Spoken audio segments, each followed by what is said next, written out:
Well, hi everybody. Father Alex here. Welcome to another episode of the Godcast. I'm the host of the Godcast. I'm the vicar of St Matthew's Church, and I am also the author of Our Daily Bread from Argos to the Altar, a priest story, which is available in all good bookshops even, and online, Waterstones, etc. My guest today on the Godcast is Reverend Jayne Manfredi. Jayne is a theologian and she is a broadcaster, and we're going to be talking about her new book, Waking the Women, Faith, Menopause, and the Meaning of Midlife. So I do hope you enjoy this conversation. If you do, then do please subscribe to my YouTube channel or follow me on X. You'll find me there at AlexDJFrost. But for now, enjoy this Godcast with Jayne Manfredi. Well, I'm delighted to say that joining me on the Godcast today is Reverend Jayne Manfredi. She is an author, she's a broadcaster, and we're going to find out a little bit more about her new book, which is out anytime now, called Waking the Woman, Faith, Menopause, and the Meaning of Midlife. Jayne, it's fab to get you on the Godcast. How are you? I'm really, really good. Thank you so much for having me. Pleasure, absolute pleasure. I'm very keen to talk about this subject with you this afternoon. But before we get to that, Jayne, just tell us a little bit about your working context and about you are ordained minister, aren't you? And just tell us a bit about your work and where you are. Okay, well, I live in Crewe, in the northwest. Some people might know that. Never really mention it, but that's where I live. I was born here, lived here for all but 6 years of my life. Most of my children, I've got four kids. Three of them were born here, same as me. I'm a mum first and foremost. I'm a wife. I'm a teacher as well. I trained to be a history teacher, and now I do a bit of teaching part time. And I'm a writer, as you've said. I also sometimes, several times a year, do the Thought for the Day segment on BBC Radio 4, and I'm also a deacon. So quite a lot there, really. So the faith aspect. When were you ordained, Jayne? Have you been ordained a while now, or No, I was ordained in July 2022. has that changed life for you in any way, or? Just a little bit, yeah. Yeah, it's been a bit of an unexpected journey, really. I had a pretty devastating experience of church leadership, which led to me resigning from my curacy. That was in December 2022. And I think the church talks a lot about calling and the ministries that we're called into, but I don't think we talk enough about the fact that God sometimes calls us out of situations and places where we're not flourishing. And that was definitely my experience. And Yeah, I'd not really talked much about it, or for someone who, write, I'm quite an honest writer. I haven't really written about it either. Um, I think because I don't want to do that from a place of woundedness. I am a real believer in talking about things and writing about things from our scars instead of our wounds. And right now, I would be doing that from a place of real woundedness. And I don't think that would represent Jesus very well. I um, think that's very wise counsel, Jayne. I'm like yourself, very blessed that I'm a published author, and what I've written in my book is about some real personal stuff. Some of it about scars, but some of it about just grief and whatnot. And that period of time does give you a bit of wisdom, I think, doesn't it? And so you probably will then probably write about it at some point, but only when it feels right, I guess. yeah, definitely. And I think to return to the point about God calling us out of things, if I hadn't have been called out of full-time church-based ministry, I would never have written my book. And that came from it arose from a pastoral need more than anything else.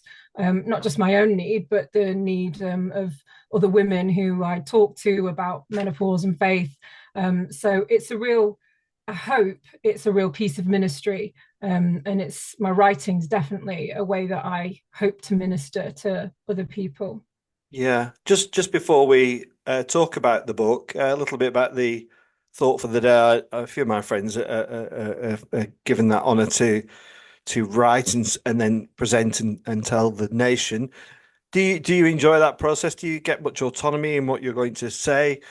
Or are you kind of giving a brief just for people who, because becoming, I think it's actually becoming more and more popular now. Just tell us how that kind of shapes itself. Well, I came into Thought for the Day in December 2020. So they had the Today program had I think they might do this every year actually, a guest editor slot. Each program was being for every Saturday, I think in December, was being guest edited. And whoever it was, I forget, which is terrible, whoever it was that was guest editing for that particular day that I was brought in for wanted a new voice, somebody who was a bit different, somebody who wrote with humor, which I think I try to. And that was how I was invited to do it. And originally it was just as a one-off. And then it was well received. And because I was able to, I actually gave them two scripts in the end because I wasn't sure which they'd like best. And because I was able to do that, they then said, oh, well, you'd be able to do this on a regular day because the turnaround is quite tight. So what usually happens is this is how my day goes anyway. If I'm doing it, it's written the day before, and in my case it's pre-recorded the day before as well, but some people deliver theirs live. So I will get up early on the morning. So for example, my thought was broadcast this morning, so yesterday I will have got up. I tend to start the day by looking at what's current because it's supposed to be, obviously the whole point of it, it's a topical issue or a news story. So a live thing that you're meant to be commenting on from a faith perspective. So I'll start by looking and seeing what people are saying, what news stories. Sometimes it ends up being a news story that you absolutely can't ignore. It's on every single web page. It's on every single paper. For example, I did one about Prince Harry and Meghan, which was the day, because it was the day after they'd done their Oprah interview, and there was no other news story. I'm not sure. This was right early on in my Thought for the Day career. And I'm not sure I'd have the courage to do it now, actually, because the backlash was absolutely horrendous. Because it's one of those that there are a few sort of hot button topics that you can't go near without you're going to upset somebody no matter what you say. And I knew that was one of those topics, and the backlash for that was quite horrible. I ended up in the Daily Mail. I think that they did two pieces about it. They hated it so much. And I don't read the Daily Mail, but my family was sharing it online and saying, Jayne's annoyed the Daily Mail. So it was kind of a bit of a badge of honor, really. But Yeah. So autonomy, you have obviously it's the BBC, so there are quite strict editorial guidelines that you have to follow. If you're a preacher, so that's obviously your background too, and it was my background. You have to resist the temptation to preach. You're not there to preach at people. The majority of the people listening are probably not practicing Christians. You're preaching to a whole range of different people of all faiths and none. So you have to bear that in mind. So you can't assume Christian knowledge. You can't assume that people know what you're talking about if you're using Christianese or any kind of jargon. And then it goes through you work with a producer, and it goes through a process of them okaying your script. Then it goes up further to the head of religion and ethics, and then it gets signed off. It's fun. Yeah, I suppose. I mean, I've been lucky again with my publication to do a bit of telly and radio, and it's an occupational hazard, isn't it? That whatever you say, I mean, you at the end of the day, you're expressing an opinion or a thought. It's open to criticism, isn't it? And I suppose I don't know about you, but I've become quite thick-skinned, and I kind of know that somebody might take objection to something I've said or written or a question I've asked on the podcast. That's quite common, So I suppose it's good for the resilience, isn't it? Yeah, I think being online, having any kind of I hate to use the word platform because I'm only very small platform, but it's a platform of sorts, I suppose. Especially if you're on Twitter X, you you have to develop a thick skin because Yeah. people will come at you with all sorts of all sorts of stuff Yeah. that you have to ignore, take with a pinch of salt. Yeah. And also you get you get really lovely feedback as well. Yeah.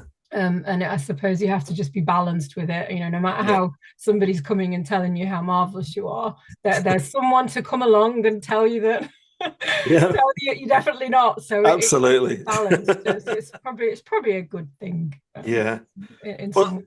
well, Jane, as we're recording this, it is actually World Menopause Day, isn't it? And you're on the precipice of releasing, publishing your book. Is this an exciting time, just waiting for it to kind of get out there, and then let's start listening to exactly what we've been talking about, those joyful affirmations of the work, and I'm sure there'll be one or two who go, "What the hell is this about?" Yeah, I mean, I'm really, really excited about it. It's my first book. It's my dream from being tiny. Since I was 8 years old, I've been writing. My great auntie was a legal secretary, and she gave me when I was 8 years old a massive, big metal typewriter. It was a huge thing, and I loved it. And I used to pound away on that, writing stories. And I wrote a whole novel when I was 19 that still sits on a floppy disk or something somewhere. So I've always wanted to write, and I love it. So that is really joyful. The thought that it's going to be out, and you'll know this from when you had your own book out. When you first see your book, it's marvelous, isn't it? And it's Magical. given my family so much joy as well, because Yeah. no one else in my family's written a book, and it's made my parents really proud. And finally, and I love that. I love your story of the typewriter. When I was a boy, my grandma gave me a typewriter, and you won't remember World of Sport, Jayne Manfredi, but there used to be people behind the presenter kind of typing up the football results and all the incoming I think sports I remember news. that. Did they do that on Grandstand It as was on well? it was on ITV. I think they might have done it on Grandstand, but I always pretended I was that person in the background. And I used to spend Saturday afternoons creating match reports and all sorts. I was a strange child, but there we are. I mean, so was I. Well, I'm a strange adult, so yeah. So let's talk about the menopause, Jane. Recently, my wife and I, who is my wife Sarah's an advanced nurse practitioner, so she's well versed in medical matters, and we were doing the NC 500. We were driving up the west coast of Scotland and coming down the east side, and I just happened to say, I mean, I was telling her that you were coming on my Godcast, and I said, so. What are the symptoms of the menopause? And the list was pretty significant, and it took me surprised as a 55-year-old bloke that hadn't ever asked that question before. So I suppose my question is, where's the start? Where was the starting point for your subject matter? How did you go about creating what you wanted to say? Well, when I was training for ministry, I went to the Queen's Foundation in Birmingham, which is brilliant, by the way, if anyone's listening and you want a good theology college, Queen's is fabulous. And I was in my so I'm 45 now. So I was around 42 at the time that I started thinking about this subject. And obviously it's an absolute explosion in popular culture. There's lots of conversation happening about this at the moment. It has been for a few years now. Very some very high profile celebrities like Davina McCall who have really highlighted it.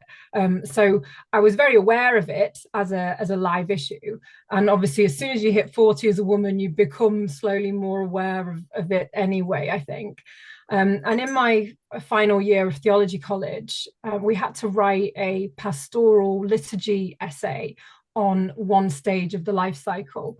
And you could do it on birth or death or childhood. And I thought, well, I'll do it on midlife and menopause then. And that was when I discovered that there was just nothing, there was nothing about it, theologically speaking. In the end, I found a really fabulous paper given by Reverend Julie Gittos, which I've actually used in my own book. And I think there was an article by Elaine Storkey, but other than that, there was just nothing at all, really.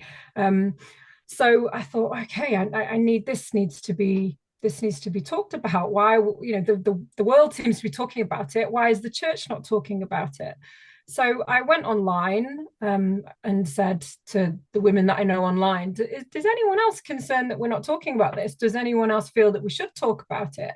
And I was absolutely inundated with women saying, I want to talk about this, and this is happening to me, and nobody's talking about it. And why aren't we talking about it?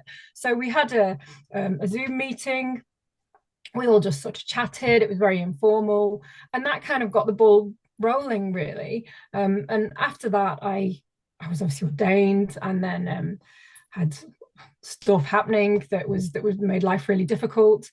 And then in February of 2023, I did a thought for the day about menopause. It was related to a news story. Obviously, it has to be topical. There was a news story about it, and I did it on that. And after that, I was approached by a couple of publishers to say, would you like to write something about this long form? And that was how it came about.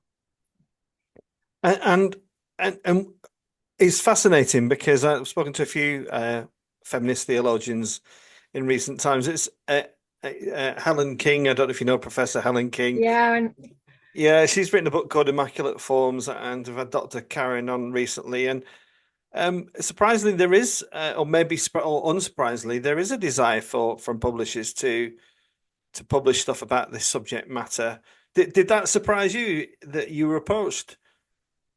um, um, no, not really. I wasn't surprised. And I think that that's the publishing world just getting on board with popular culture, really. I think that you can't help but notice that this is happening. This is a real pardon the pun, but hot topic of conversation.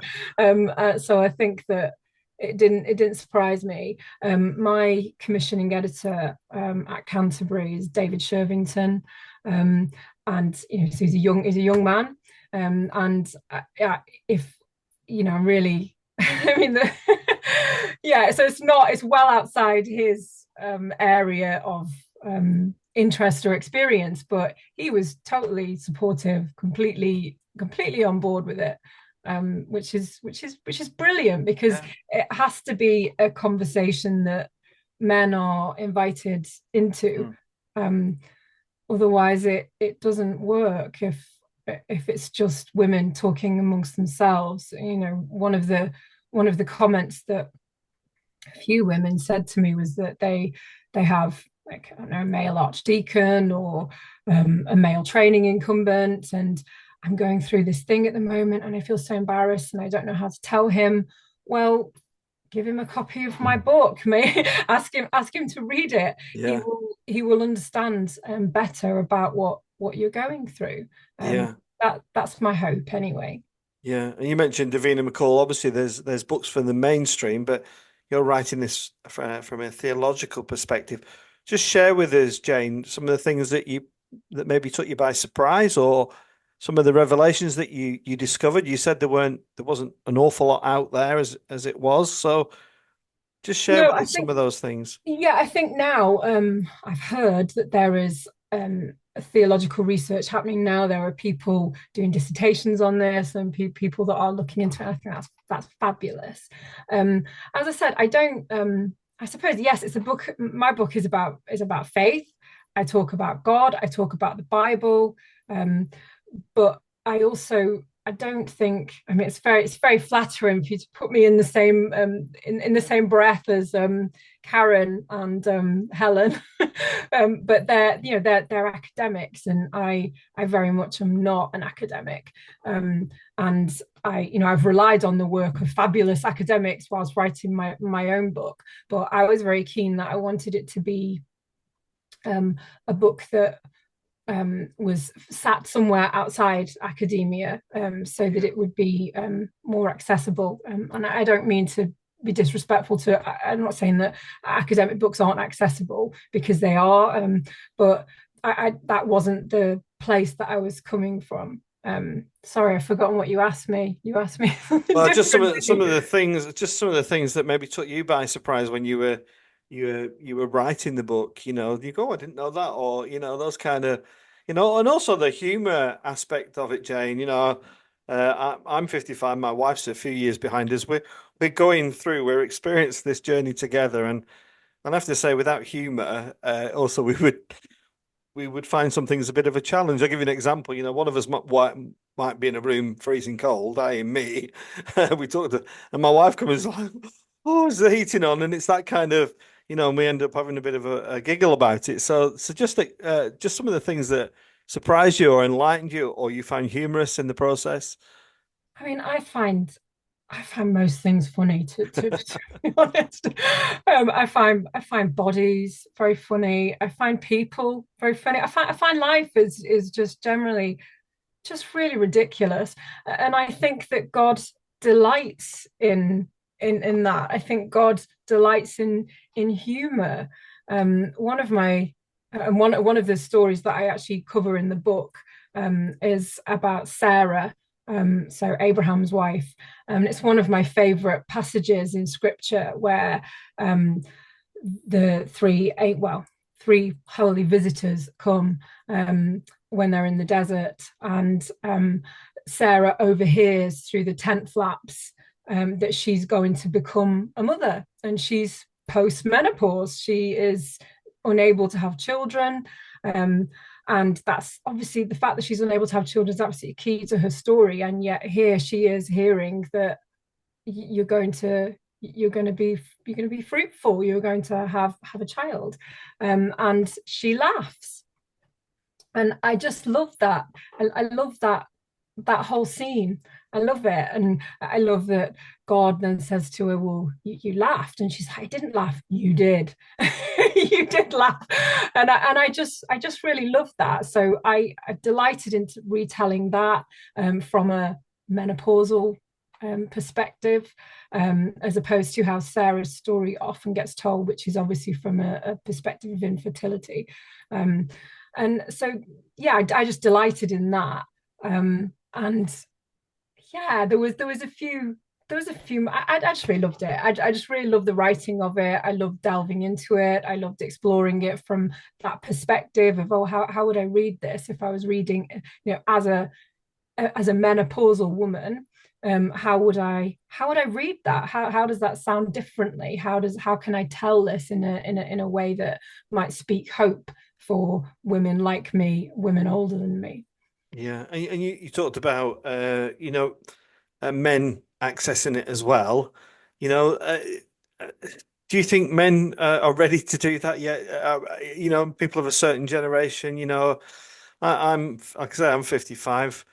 I'm happy to talk about these things, but I think it's come through having conversations about feminine issues and trying to understand them and relate to them. I wouldn't instantly walk into Waterstones like I want to find a book on the menopause. So what's the selling point? Why should men bother? Why should they take the time to read your book, Jayne? Well, the main reason is because, especially if you are if you're a church leader, if you are involved in ministry at all, churches are full of women. They're full of women. There is a real gender bias towards women in the church, and we know this from research. We also know that most of these women are over the age of 40. Overwhelmingly over the age of 50. So these women are either going through this right now or have already been through it. So I think you can only minister more sensitively, more kindly, more empathetically to your female parishioners or fellow members of your congregation, to your relatives, to your female friends, if you understand what they might be going through. And that is a big might, because women aren't a monolith. There's a whole range of experiences that you might have at this this life stage, from women whose periods might just stop overnight and have friends who that was it. There was no symptoms or nothing. They just stopped, to women who will have just a decade of really horrendous symptoms and ill health running up to it, and then beyond as well.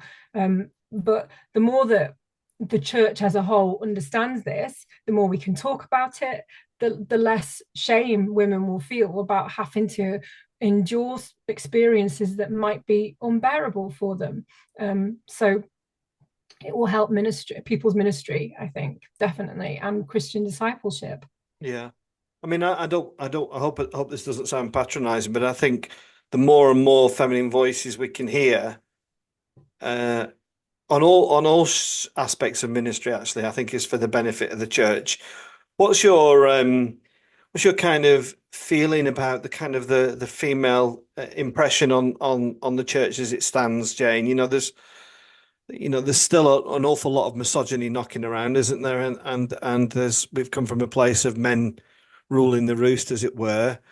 Do you think the church is making adequate progress? Do you want to see faster and more progress in this area? Um,